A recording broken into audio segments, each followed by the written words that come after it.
मित्रांनो, प्रश्न असा होता, की ए, बी आणि सी यांच्या पगाराचे गुणोत्तर 7 आस 9 आस 12 असून त्यांच्या खर्चाचे गुणोत्तर 8 आस 9 आस 15 असेल आणि ए हा त्याच्या पगाराच्या 1/4 भागाची बचत करतो.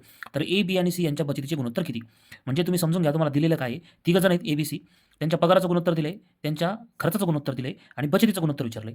फक्त तुम्हाला की सेंटेन्स काय दिलं ते खूप महत्त्वाचं आहे. त्याच्यावरच तुमचं उत्तर निघतंय. ए हा त्याच्या पगाराच्या 1/4 भागाची बचत करतो. हे वाक्य तुम्ही व्यवस्थित लक्षात ठेवा. आता बघा, ए हा त्याच्या पगाराच्या 1/4 भागाची बचत करतो. म्हणजे याचा अर्थ काय होतो? की 4 पगार असेल तर त्यापैकी 1 भागाची बचत करतो. बघा, 4 पगार असेल तर 1 बचत करतो. मग आता 4 पैकी 1 तर बचत केली. मग उरले किती? 3. म्हणजेच 3 हा काय त्याचा खर्च. म्हणजेच एच्या पगाराचे व खर्चाचे गुणोत्तर काय आले? 4 असतील. परत एकदा सांगतो, 4 कुठून आला? 4 त्याचा पगार आहे आणि 3 काय आहे? खर्च आहे. हा 3 कुठून आणला? या 4 मधून 1 वजा केला. का? कारण 4 पगार होता, 1 बचत होती. चला पुढे. आता आपल्याला प्रश्नामध्ये गिव्हन काय बघा, की तिघं जण आहेत. त्यांच्या पगाराचं गुणोत्तर वरती दिलं, खर्चाचं गुणोत्तर खाली दिलं. एला मी का बरं चौकट केली? त्याचं कारण आहे, एबद्दल आपल्याला थोडीशी इन्फॉर्मेशन मिळालेली. ती कोणती आहे? की 4 असतील हे त्याचं प्रमाण आहे. म्हणजे कशाचं? पगाराचं आणि खर्चाचं. तुम्ही म्हणाल सर इथं 7 आणि 8 दिसताय. इकडे तुम्ही 4 असतील म्हणताय.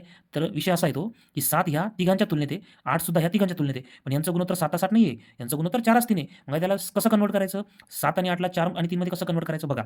मग अशा वेळेस काय करायचं? यांचा लसावी काढायचा असतो 7 आणि 8चा. पण तुम्हाला माहिती आहे 7 आणि 8 या लगतच्या संख्या आहेत. म्हणजे त्या सहमूळ संख्या आहेत. म्हणजे त्यांचा लसावी हा त्यांचा गुणाकार असतो. मग आता काय करायचं? 7 आणि 8 यांचा आपल्याला गुणाकार करावा लागणार आहे. बघा, एच्या पगाराचे व खर्चाचे गुणोत्तर 4 असतील येण्यासाठी एचा पगार काय? 7 गुणिले 8 गुणिले 4 आणि याचा खर्च 7 गुणिले 8 गुणिले 3. मग आता इथं 7 आणि 8 कॉमन ठेवला, इथं 7 आणि 8 कॉमन ठेवला. फक्त पगार होता त्याला 4 ने गुणलं, खर्च होता त्याला 3 ने गुणलं. का? कारण पगार आणि खर्च यांचा गुणोत्तर आपल्याला 4 3 आणायचं आहे. म्हणून पगाराला 4 ने गुणलं, खर्चाला 3 ने गुणलं आणि 7 आणि 8 कुठून आले ते? इथून आले.